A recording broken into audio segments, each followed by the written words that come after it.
All right, it is March 17th, 2020.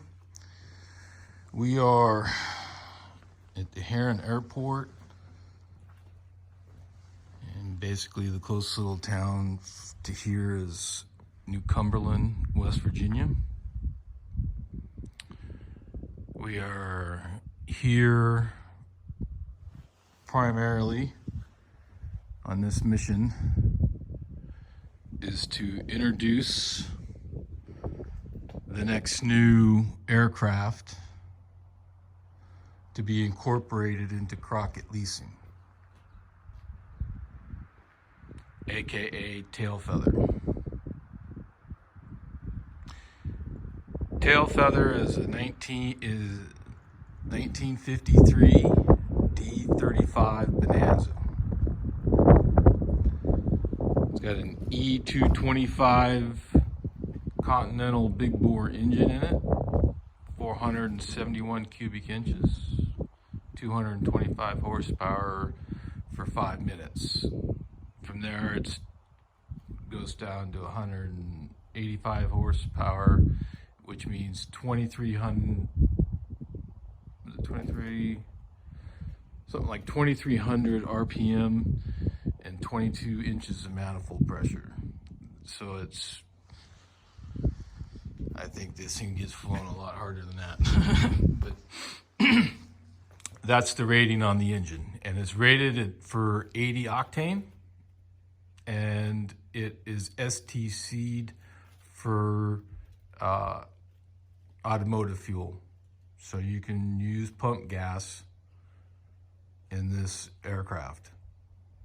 It's as long as it's 80 octane or higher, you can use it. Though I don't recommend using 80. I don't recommend using regular at the pump. I would buy premium. But even buying premium is half price than av fuel. So carry, well, for now I've got some jugs, four fuel jugs, and all the go gear, and you fill it up with av fuel that way eventually, or car gas at a minimum. You can do like 5-gallon buckets, so to speak.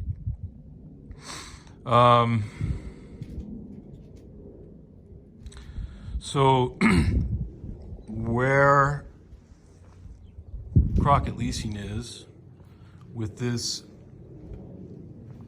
newest edition is we've got to get it registered.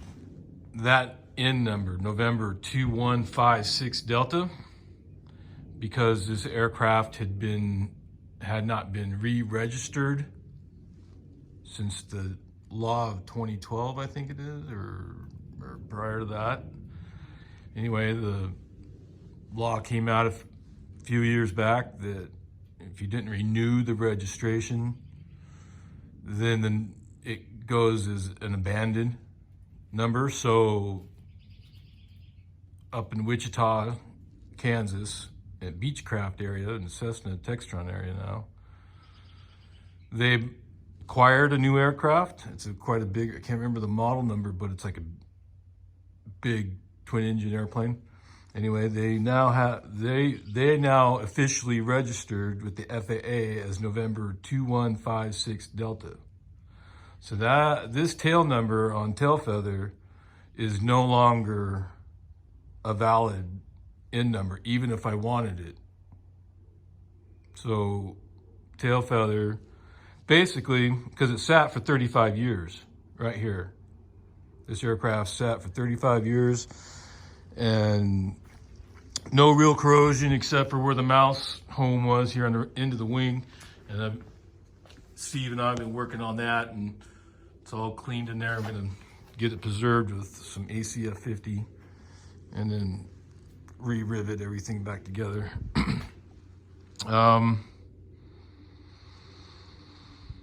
She runs, but she's got a fuel problem. And she also has sticking valves. The cylinders on the right here, 3 and 5, were sticking pretty bad. Finally got it freed up, but can't get it to run. But the wobble pump fuel selector has been overhauled.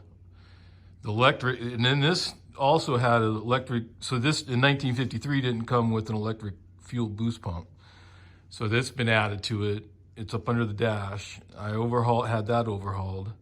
And now I'm at the mechanical fuel pump on the engine, and to do a fuel flow out, disconnect the fuel intake hose, and get a gallon bucket and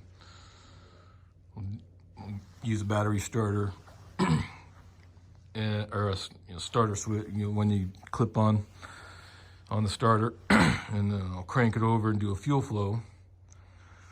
I've got it. I believe that Sing is siphoning air somewhere, because it was doing that on the mechanical fuel pump, and that's why the electric fuel pump. Excuse me, the electric fuel pump had to be overhauled because it was sucking vacuum through the head of the pump.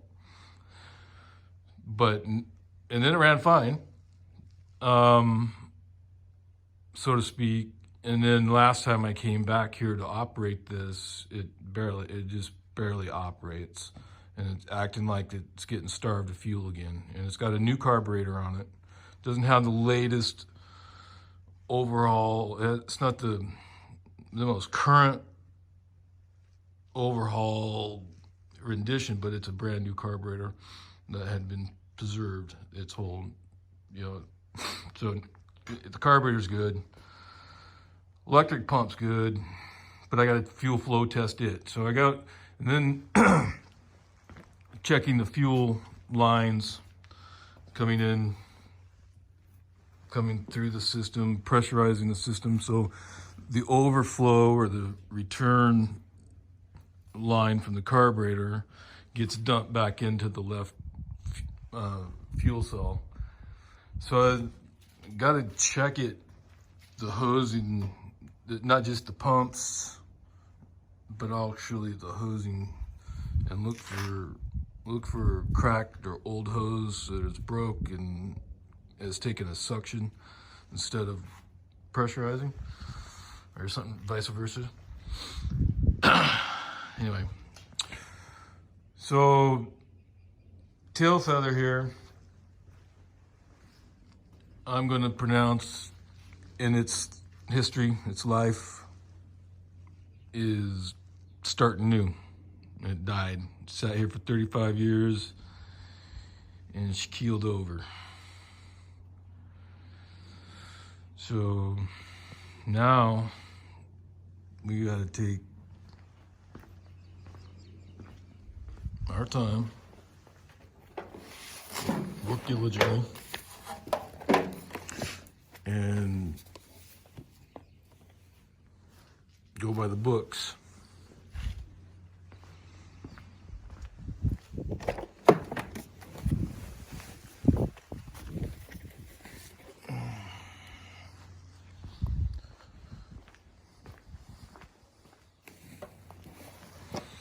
So we have the manuals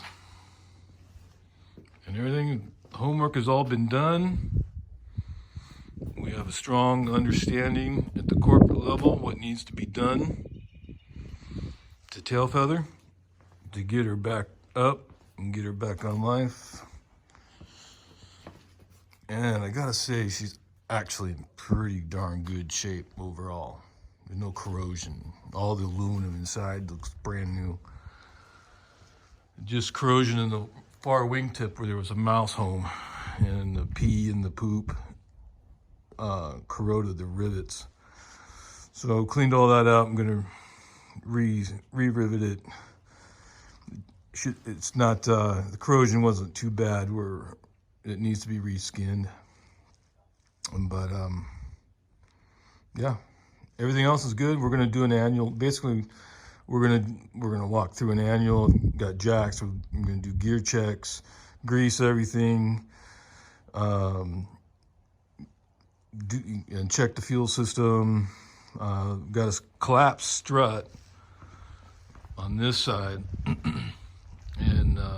got the it's not Grandview, Greenville fluid. We're going to give it a whirl. No harm, no foul. So I'm going to remove the plug in the top of the strut and got to drain a little fluid out of it and then put that stuff in and jack it up a little bit to where the fluids where it's coming off and then fill that up, put it all together, raise it up, jack it up and down before you're putting pressure to it, just to get the fluid flowing, get air bubbles, get it back down. And then we got a strut pump. This is cool.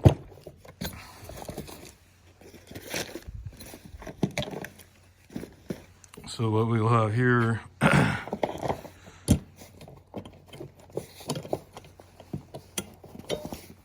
this connects to the Schrader valve on top of the strut, and then you hook shop air to this, and it's like a Haskell pump where it's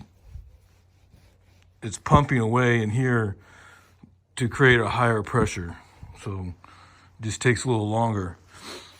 And it screws on and keep giving it to it. Then you go back out here on the end of the wing, put your back underneath and lift to help lift it up. And it'll pop up a little higher and put some more to it. Jump it up a little more. You just work back and forth until it's where it's supposed to be. And this Granville sealer is supposed to be really the good stuff.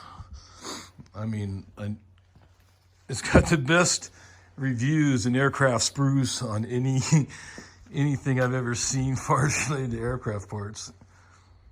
And anyway, so a lot of guys want to say it's mystery or it's snake oil or whatever. According to the reviews, it's pretty darn good. So I'm going to give it a try.